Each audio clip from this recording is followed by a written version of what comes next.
Now, Rowie is the CTO and a co-founder of BeyondMinds, a startup that helps enterprises achieve sustainable value from AI.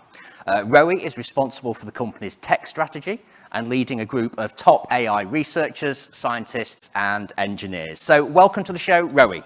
At Technology, AI, and Cyber Live.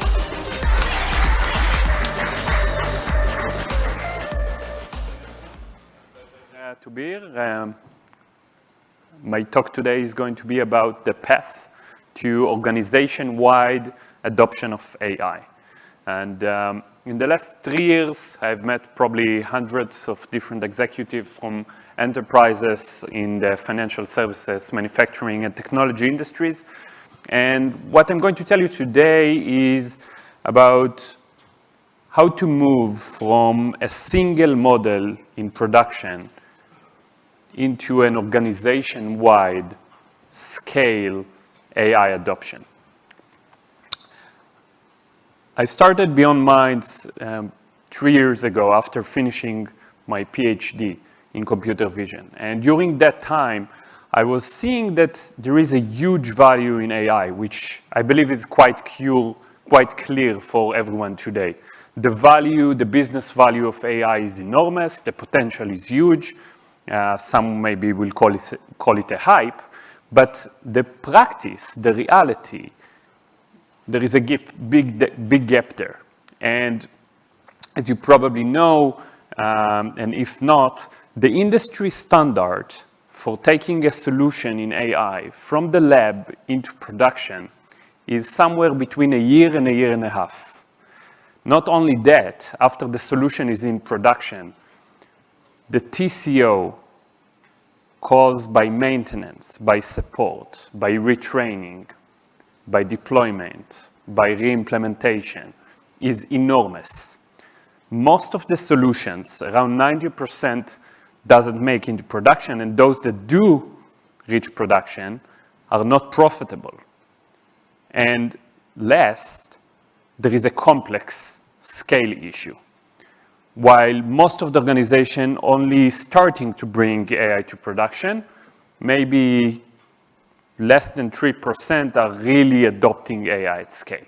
And that's where I'm going to talk a little bit more today about that scale complexity and how to solve the long time to value and the profitability problem at scale, at an organization-wide level. So let's stop for a second and start with looking at the path to production. Okay, and the standard way to do AI productization today is starting from bringing a center of excellence, team of data scientists, AI researchers, ML engineers, etc., and take a problem, collect data, train the model, achieve 95% accuracy, and be happy. And then you go and try to take that in production. And unfortunately, that specific experience of building a great model in the lab and bringing that to production is way more complex than the building model itself. I think maybe it's exaggerating to say that creating the model is a solved problem, but it's not far from that. It's starting to be more and more democratized. More and more people have the knowledge of building models and training new solutions. But taking these models and bring them to production, that's a completely different story. And it involves much more than a model. I put here 14 different elements. So altogether, we have 15 elements that are needed to bring a solution to production. And I'm going to step a little bit deeper into this list and show you where the complexity and problems come from. Now, before I'm diving into that, the main message that I want you to remember today after my talk is that this path between the lab to production is probably the most challenging and important problem to solve in your organization if you want to adopt AI at scale. If you want to adopt maybe one problem, maybe two, maybe three, don't go there. But if you want to be a leader in the industry and adopt AI at scale, organization-wide, you need to take deep dive into that problem. So let's start. We have trained an AI model, and we want to put it in production. The average time that I found standard is 6 weeks to train a model. You have a data set, you have a business goal, you worked with the product team. It will take 6 weeks around to have a ready to deploy model. But then you start to handle the requirements and the needs and the constraint of the production environment. For example, how do you deal with real-time inference? And you can take different type of problems. I'm talking in general about AI, but you can think about anti-money laundering, defect detection, predictive maintenance, claim assessment in insurance, churn prediction, sales prediction, you name it. Take whatever problem that you have in mind, that you have experience with AI, to bring color into that example. And what I'm showing here based on lots of different use cases that we have built and helped deployed and saw problems in the last 3 years. So to handle real-time inference, you need to deal with data injection, and you need to deal with APIs, and you probably need also to deal with security elements and compliance, right? And then a different problem comes, right? You need to verify that the model actually works, right? And how you deal with the quality of the data that you're going to handle in production. That could be very different, the clean and safe data set in the lab that is static versus the dynamic data that you have in production. So you need to work about the data quality or the data mismatch between train and test or between the lab and production. And you need to work maybe with small label data if experts label are needed. Okay, and then you need to add compression and optimization of the problems because you don't have 10 GPUs or very fancy hardware or huge cloud resources in order to take that into production. And it could be that you have, but with 10 GPUs, the use case or the application won't be profitable. The cloud cost will be much more than the actual ROI from that use case. And in many cases, you don't even have labels. Take predictive maintenance, for example. You are trying to predict anomalies, failures, right? Maybe you have 3 failures a year versus millions of data points. So you need the ability to deal with smart annotations or simulating data. And then you have the problem of noise and the dynamic of the data and what's happening in production, right? So you need to be able to test yourself again and again and again in production. I think there is a famous say about AI that when it fails silently, like many other systems. But in AI, it's very, very dramatic. If you will build a classifier to distinguish between a cat and a dog, and you will propagate an image of a giraffe into that classifier, it will say that it's a dog, probably. And not only that, it will say that it's 95% sure about that. That's a classic failure of deep learning, of machine learning. That's happening all the time. And you need to deal with different mechanisms to handle that type of problems. Test suite is one of them, right? Having these filters that are screening the data, that understand that only data that within the distribution is following into the model. And then you need the ability to retrain, or what we call continuous learning, right? It's not only about training with the model in the lab. You need to face what's happening in production. If the data is changing, the model should change as well. And the data is changing almost everywhere, almost in any application. Then, if you are in financial services or insurance or many other applications, trust, transparency, explainability, all of these factors are critical. The risk department or the compliance or the regulator won't let you feel free to just take your ununderstandable AI model into production.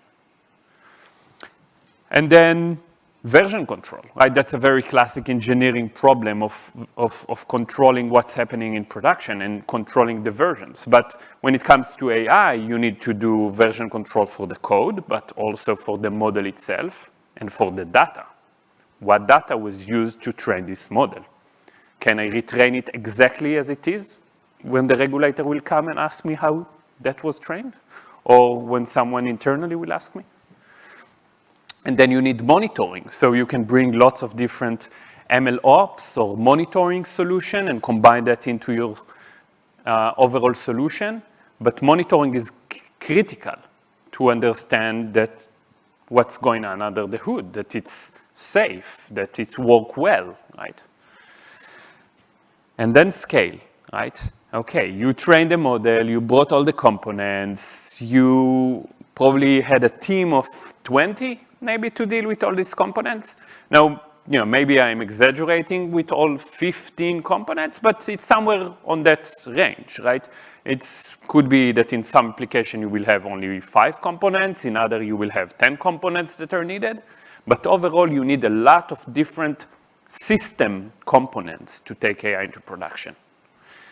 And scale is a very interesting element because it requires to generalize elements, right?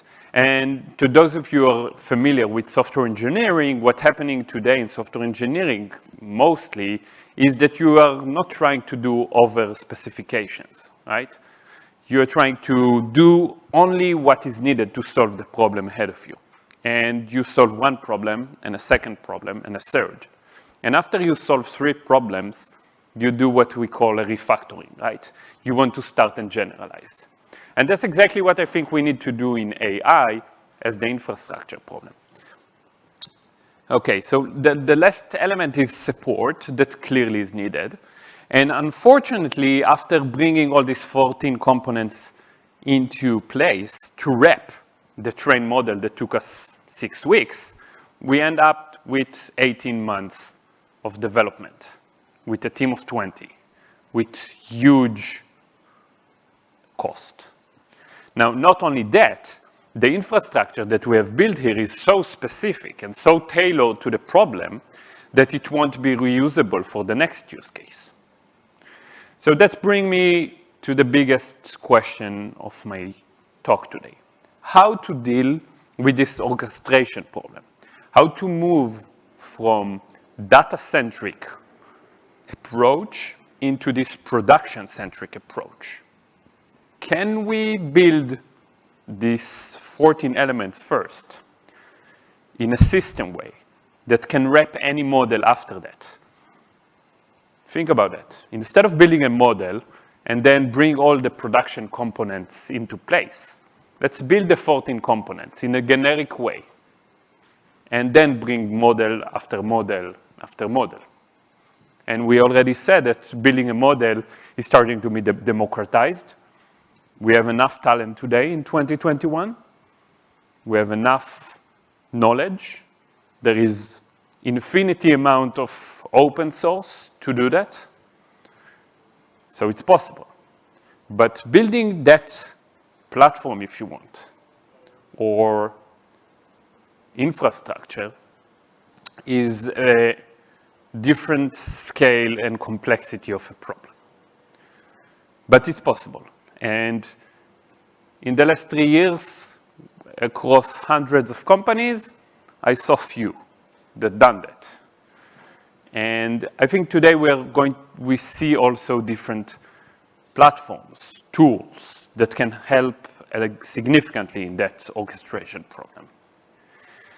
Let me give you one critical example out of this 14, which is the train and maintain loop. It composed of different components in that story, but I think it's a very good example to see how things can be generalized, okay? Most of production problems, of AI production problem that contain human in the loop or mission critical or business process are dynamic. They cannot be trained, deployed, and evergreen system. They need to be maintained. they need to be retrained. They need to be redeployed. And that simple loop of labeling, training, evaluating, and then deployment, monitoring in production, and feedback collection from the operator, from users, and repeating that cycle is a must-have. Let's take an example. We want to detect fraud in financial services, in transactions monitoring. That's clearly a dynamic problem. The fraud of 2020 is not the fraud of 2021. That model must be retrained. We have new labels coming from users, from people that call to their support and saying that they had a fraud, or from people that are calling and saying that's not a fraud, that's a real transaction that the automatic AI blocked for me. That must be retrained. And that's not a singular example. Take defect detection in manufacturing production line. You will have exactly the same problem. Something have changed in the acquisition, someone changed a light bulb, someone changed the supply chain. You have new defects. The image looked different. Something is changing all the time.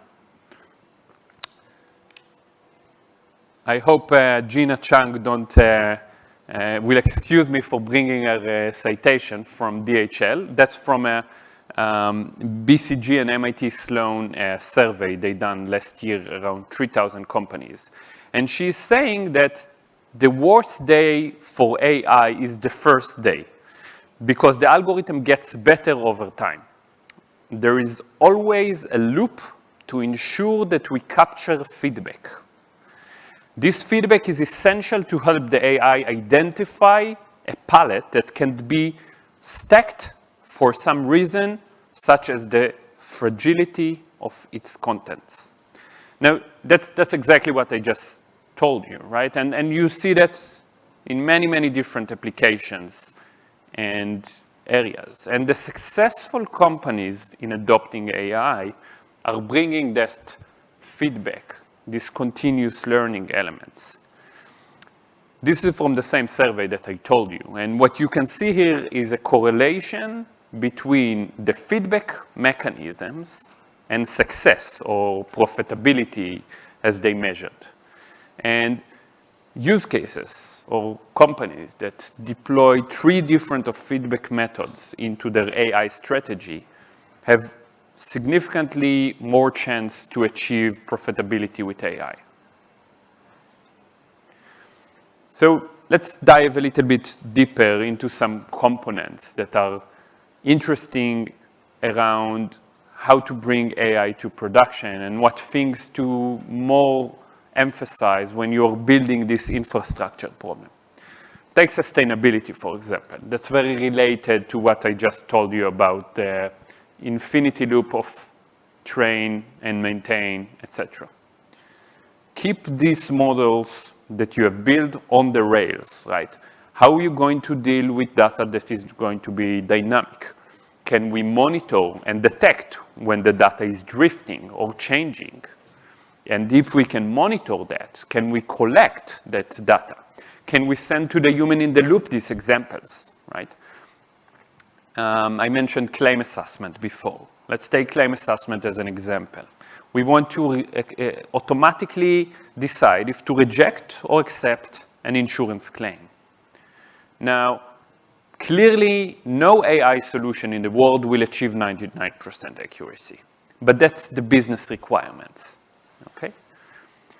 Let's assume that the model can achieve 90%. That's required from the solution to be able to combine the human in the loop.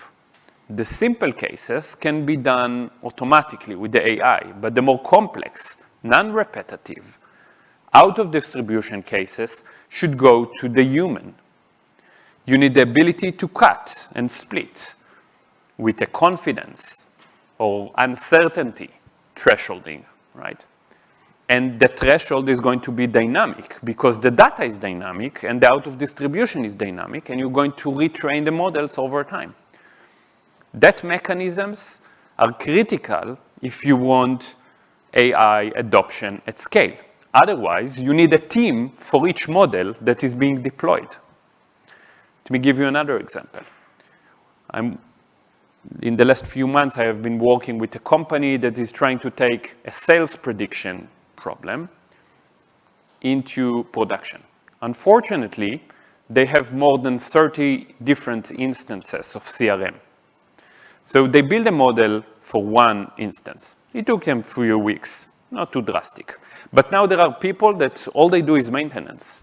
They have to retrain these models every week with the new data that comes to validate, to make sure that it works, to deploy. You need automatic deployment. You need CI/CD for the models, maybe CT for continuous training.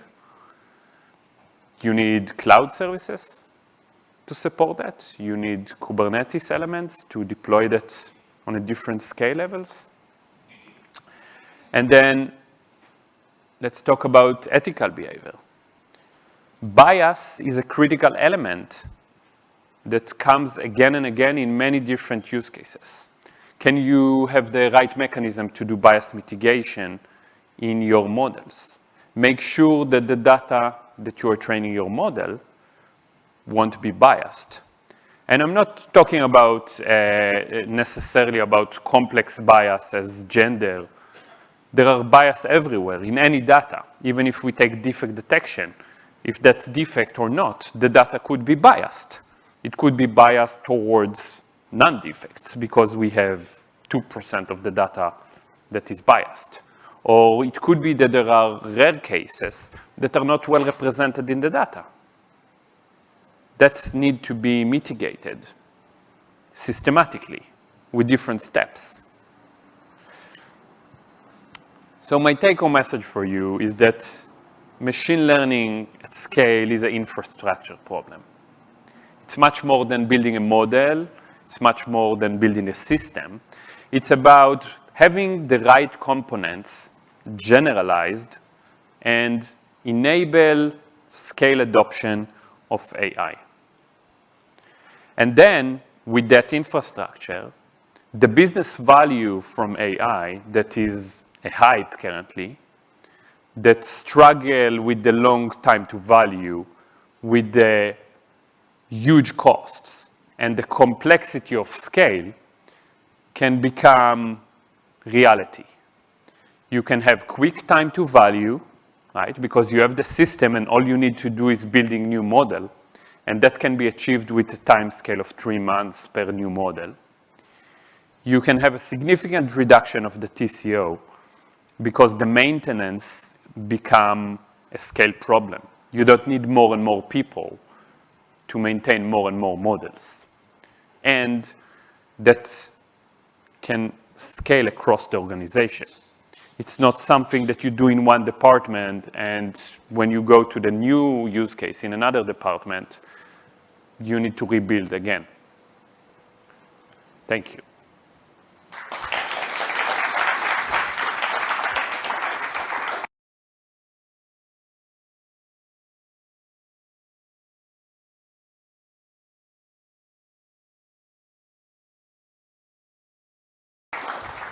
Okay, thank you, Rory. We've had loads of questions come in. Clearly, AI is going to be a hot topic throughout this show. But I won't bombard you with all of the questions.